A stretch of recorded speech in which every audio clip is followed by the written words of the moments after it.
Troublesome times are here, feeling in touch with fear. Freedom we all dear, now is at stake. Humble your heart to God, save from the chastening rod. Seek the way pilgrims trod, Christians away. My Jesus is coming soon, morning or night or noon. Many will. Thanks for sharing some of your day with us today, because I have gone out on a limb here and invited my friend Buck Dozier to come back. Buck, good to have you here. Thank you, sir. It's good for you to come back. The last time you were here, we didn't get off into the fairgrounds. We talked about the family and a little bit about government, but we talked a lot about family and giving people advice on how to live. But people ask me about the fairgrounds all the time. What's going on at the fairgrounds? What is the story at the fairgrounds? What's the future of the fairgrounds? And so I thought, why don't we just get you to come back and just dive into all that, and you was kind enough to come back, and we appreciate it. Glad to do it. It is a fascinating subject. It's a subject that's on the minds of Nashvillians, and right now it's kind of a lull, but the master plan is being done, so it'll be back on the agenda before long. Well, let's start off. You love Nashville, and there's a lot of history at the fairgrounds. I remember the fire. And so I was dating my wife, I think is where it was. I hope it was her, but she won't be watching the show anyway. Stuff anyway. Tell us the history of the fairground. Yeah, it's fascinating. The first fair actually was held in 1869 on West End Avenue, where Really? West End is. They had the streetcar, and it had to be around. They called it Cockrell area over there. It must have been around where Murphy Road comes in. That's where they have. You grew up in that area, didn't you? Well, I grew up in West Nashville. Yes, on Park Avenue. Charlotte, wasn't you? Yeah, I went to Charlotte Avenue, and of course, Richland Park was my front yard. So Okay. I grew up in that area. That's where they had the first fair. It was not until about 1904 did they went to the grounds that we're on now. Actually, Raines Avenue, which runs right there. Mm-hmm. Colonel Raines was a Revolutionary soldier, and they gave him that huge piece of property over there, and I forgot how many acres it was, and the fairgrounds came out of that. So 1904 is actually when they moved the fair over there. I might tell you in one of the fairs that they had before they moved out there, the story about Jesse James' brother, Frank. Frank entered his, what they call a China Poland hog. Now, I don't know what that is, but that's what he entered and won. Of course, I contend that you being Jesse James' brother, you're going to win. The judges have the incentive to make you number one. But he entered and won. And later, by the way, moved out on Whites Creek Pike at Overcook Boulevard, where there's a store out there, a restaurant, that has all of his memorabilia, some of his memorabilia. Frank or Jesse, or both? Frank. Jesse probably visited some of that. Did you know Jesse's a member of the Church of Christ? I did not. Yes, he was. I did not. Went to the Plant Church of Christ. I've been there and spoke. Really? Yes, and they tell us there's a lady there who was a very senior, and she was talking about, she heard these stories from her grandmother. Her grandmother was a little girl. I think I got my years straight on this when Jesse was there. And that's when he was undercover. He was moved to West Tennessee to hide out. And they said, tell a story on him. He came to church, but he never would tie up his horse. He would pay somebody to hold his horse while church was going on. He had outstanding horses. They thought he was a horse breeder, and he had the best horses in the community. And when he rode up, you know how old men, you stand out and smoke outside the church? They said when he rode up, his grandmother said, he told everybody it's time to go in. He wouldn't leave anybody outside the building when he went inside the building. And they thought he was just a good businessman and so forth. But he would not tie up his horse. He had somebody hold his horse because he didn't know what day he might have to break out of church and run real quick. So I thought that's a fascinating story. It really is. I'd never heard that before. His twins are buried there in a cemetery right down the road. Harold Fessmeyer and I went over there and did a presentation. In Missouri? No, in Tennessee. Down around. I'm sorry, I didn't make it clear. It's down around Waverly, outside of Waverly. Really? Down there, and the Plant Church of Christ still supports inner city ministry. Well, so the James boys had an influence in this community. That's right. In so many ways. Back to the fairgrounds, some interesting things that happened during that time. The first night airplane ride happened. They took off from the grounds there in the early 1900s. They actually put lights on the bottom, and he flew, they said, for about 30 minutes, Really? about 800 feet, and that was the first aviation night airplane ride. Also, there was a horse named John Gentry that was the most famous racehorse at the time. You know, Secretariat was one, Triple Crown, and all that. But actually the fairgrounds began as a horse racing, harness racing place. That was a racetrack. It was. They had that, and that's the early 1900s, and of course even in the 30s and 40s. By the way, the fair did not take place, State Fair did not take place between 1942 and 45 because of the World War II. All the boys were gone. The first airplane, a night airplane ride, and then Gentry, the horse, was a famous horse, and when he died, they said there was about 1,000 people attended the funeral, and it was a big deal. And he's actually buried, we think, on the third turn of the racetrack, which is now the car racing track. And so there's a lot of history, and of course, eventually it was horse racing, harness racing, and then it became dirt racing, car racing, and then the concrete. They put the concrete on there, and we've had racing ever since then. That's didn't know who I was talking to at the time, but I met Dale Earnhardt at one of the races at the fairgrounds, because after the race they'd pull over and all get out of the cars and stand there, and I remember now, I didn't know who he was then, but after I got off into NASCAR and started watching races and all, I remembered who it was. Well, the track, and there's 3 different entities out there, and track is, of course, one of them, has a rich history of, that's where a lot of the great names in racing that's where they started. Yeah. Walthrop, Cuckoo Marlin, Sterling Marlin, all of those started there, and it's still considered one of the great short tracks in America. It's interesting to note that the track is bigger, the Nashville track is bigger than the Bristol Speedway. And the Bristol Speedway puts about 160,000 people in there twice a year. But actually their track is only a half mile, ours is a 5/8 track. At one time, Nashville was considered for that track. We probably wouldn't be having this conversation today if 160,000 seats were around that small little track out there. But it's considered one of the great tracks in America, and those who race there, who been there, they love that little track. The people in Nashville love the fairgrounds.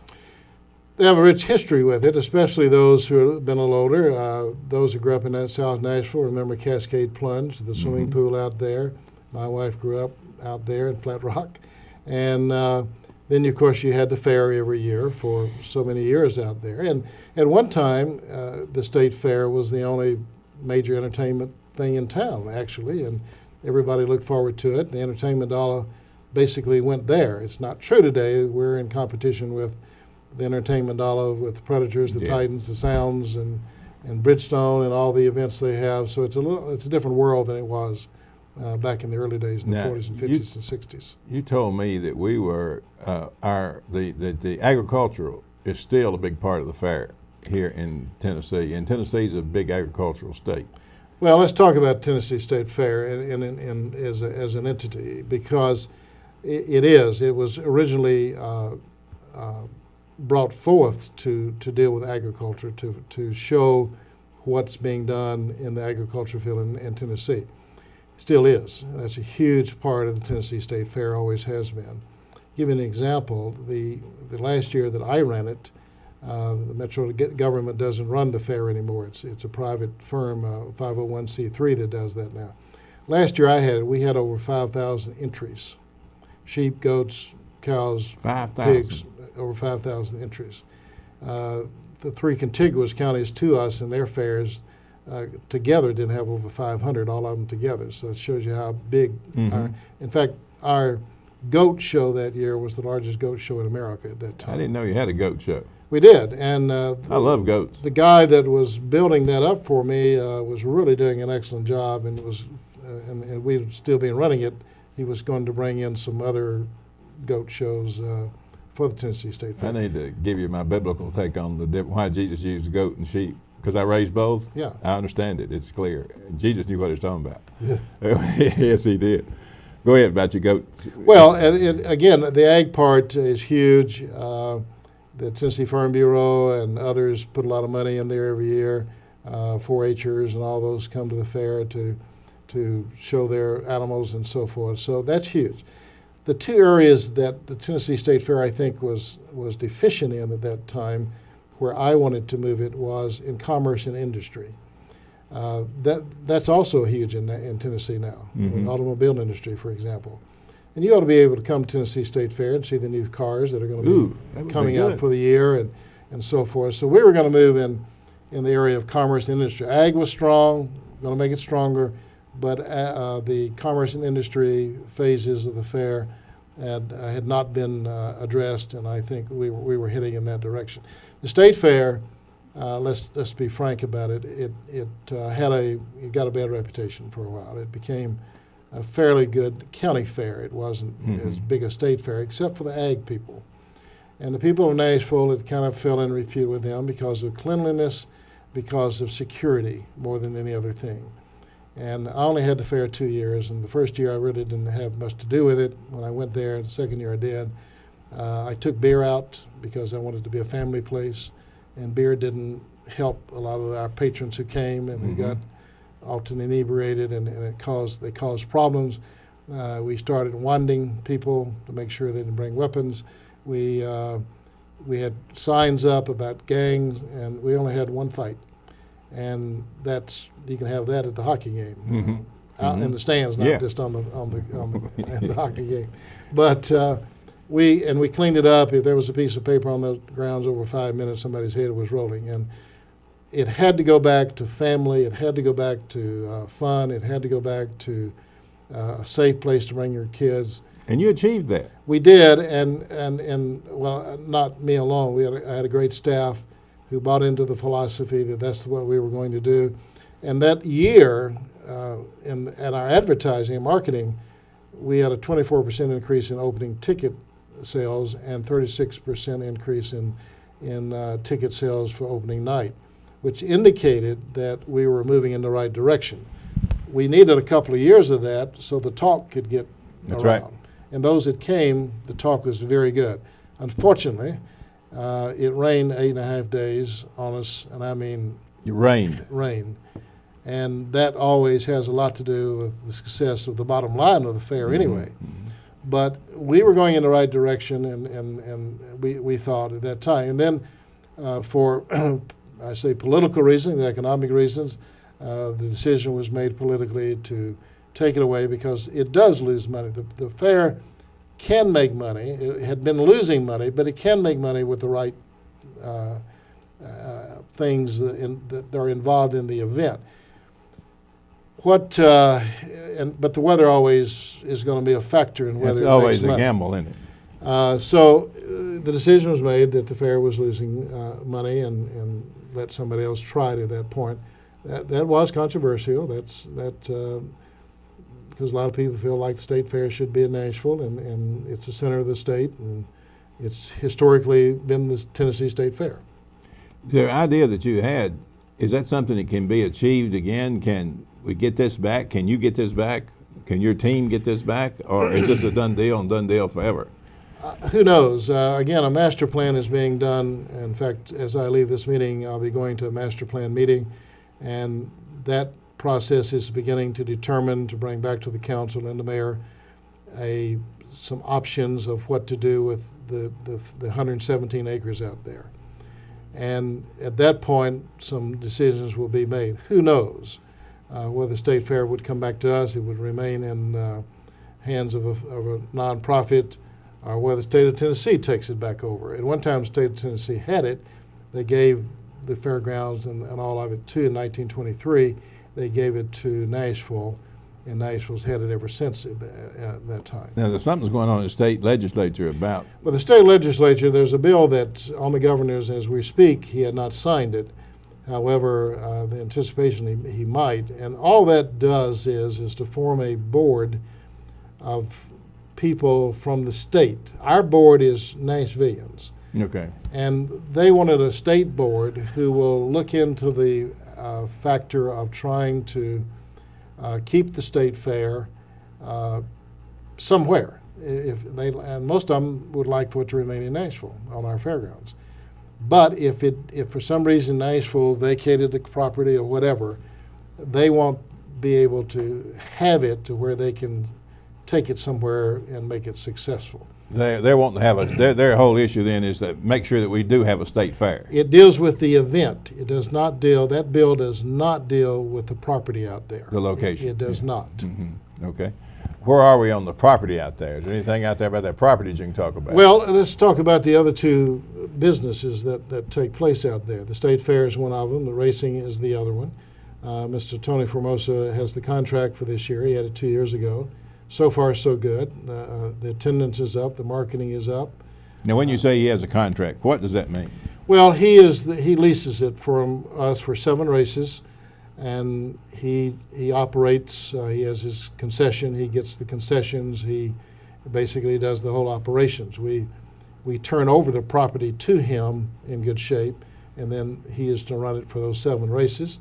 We get a cut of his fee and for what we charge him for office space, for tires, for gasoline, and different billboards and so forth. We get a cut of that, so we make a profit off that.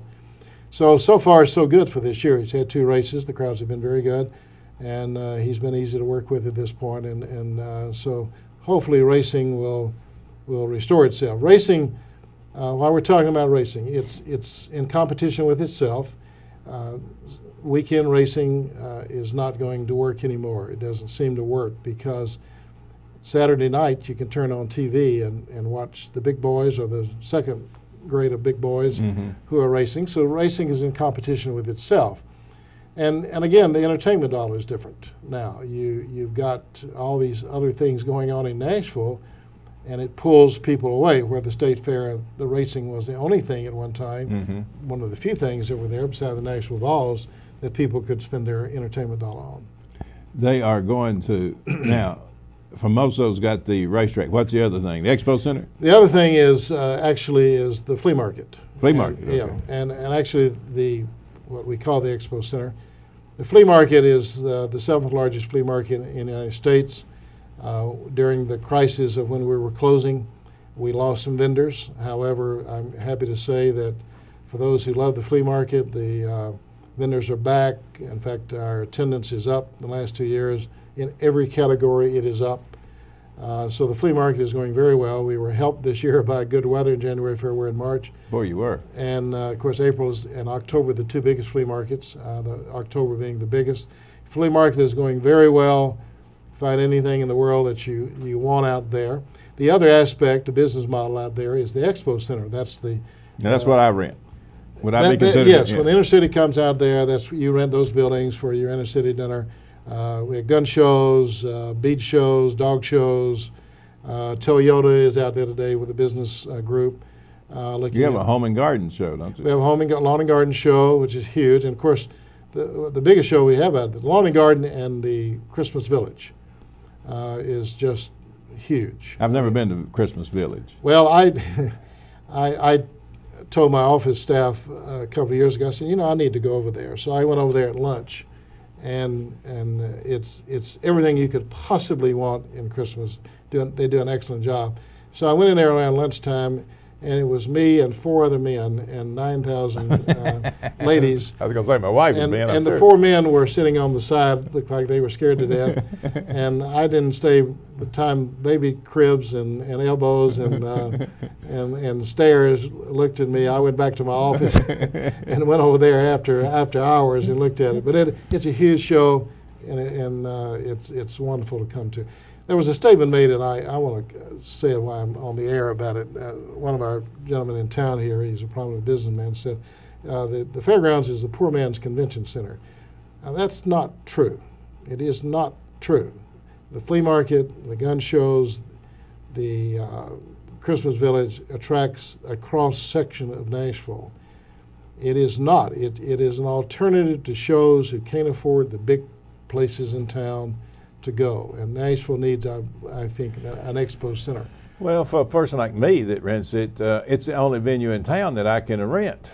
Correct. Because, if I go downtown, I have to pay parking. I mean, we paid $5 a car this time. That didn't kill us. Right. That's okay. No. I mean, and you don't mind that. But if you go somewhere else, you're going to pay $20, $30 to park, and then walk for half a mile. Very convenient out there, and even though our topography is a little problematic for us sometimes because of some hills, but actually you can walk. We did start charging for parking just because we've got to keep the place up. We by the way, it's very important that people in Nashville know, up to now we have not ever received any tax dollars from the city of Nashville.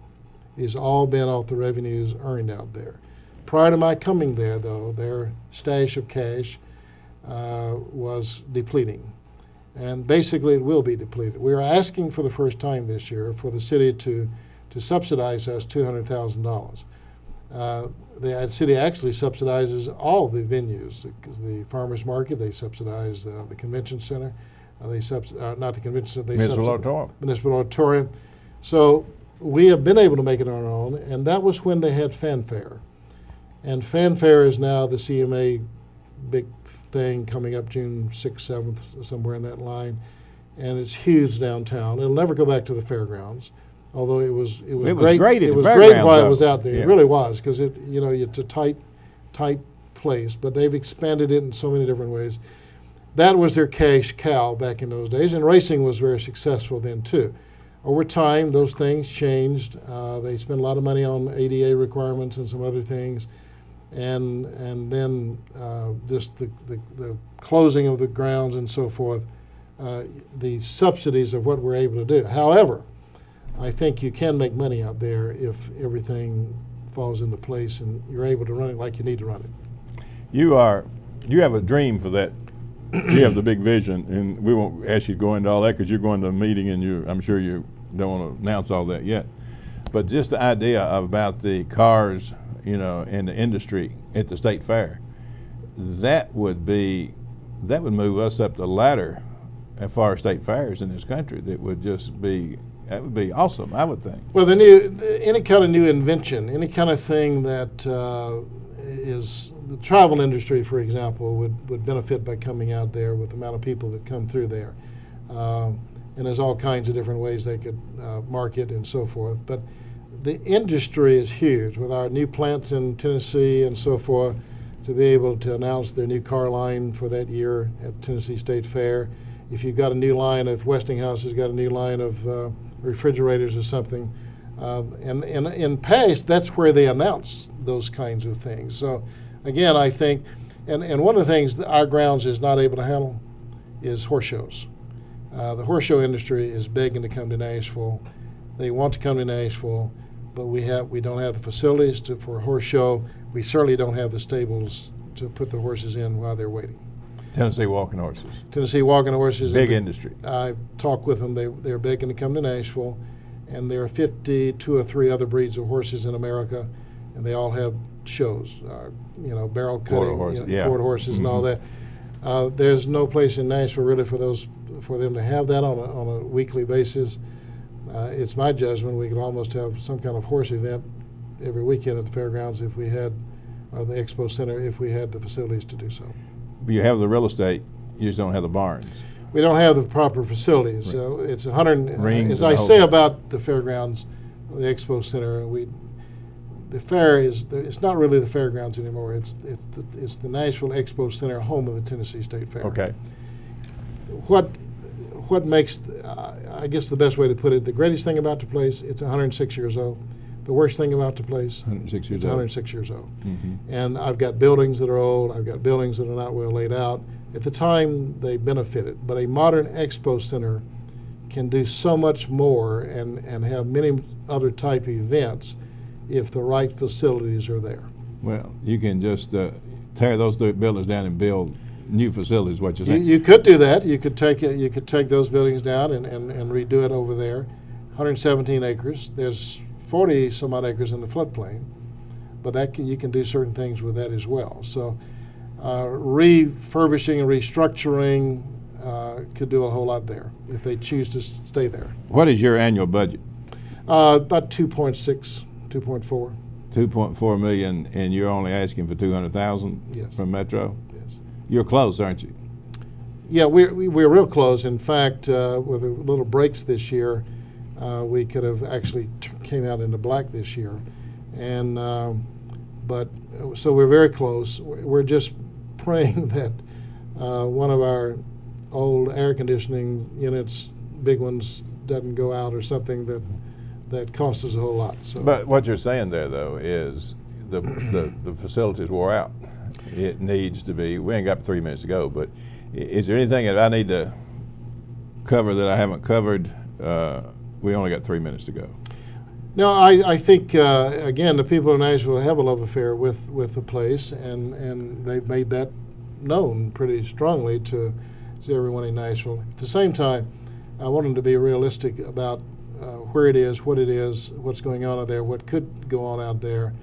It is an aging facility. It is a facility that needs a lot of work, and if it's going to remain there, if they choose for it to remain there, some financial help is going to have to be given to it to make it what it needs to be. Well, it needs to be what it needs to be because there's, like you're saying, you're worried about an air conditioner going out. They can come back and put modern equipment in there, and those costs will go down because you will be using power-saving units and so. Well, yes, the green energy savings and so forth, and sustainability.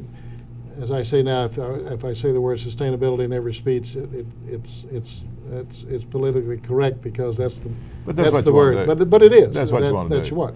But you've got so much vision. can be done there. What would it? Do you have a dollar figure in the top of your mind to do what Buck Dozier wants to do using that facility? Saying we're going to stay there. I'm not saying Buck Dozier's saying stay there, but I'm saying if Buck Dozier was told, if Carl Dean says we're going to stay there, what would it take dollar-wise to put that thing up in real good shape to bring in the type programs you're talking about bringing in? This is a guess, but it's a fairly educated guess. I would say between $18 to $30 million, and I'm not talking about Taj Mahal buildings. I'm talking very functional, practical buildings. I think you could do it within that, and you could do it not necessarily with taxpayers' dollars. There may have to be a partnership, I don't know, but sponsorships of organizations and industry would be glad to, I think, come in and build. Private sector can do very good. We ain't got 30 seconds, Buck. Thanks for coming and sharing with us about the fairgrounds. It's ours, and a lot of us in Nashville love it. And if we need to know more information, we can just get in touch with you at the fairgrounds? You can. The 862-8980 is the fairground number. I'll be glad to talk with anyone about it if you're interested in being a vendor and so forth. We'd be glad to have you.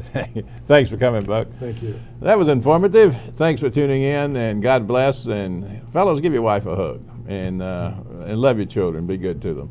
We appreciate y'all spending some time with us.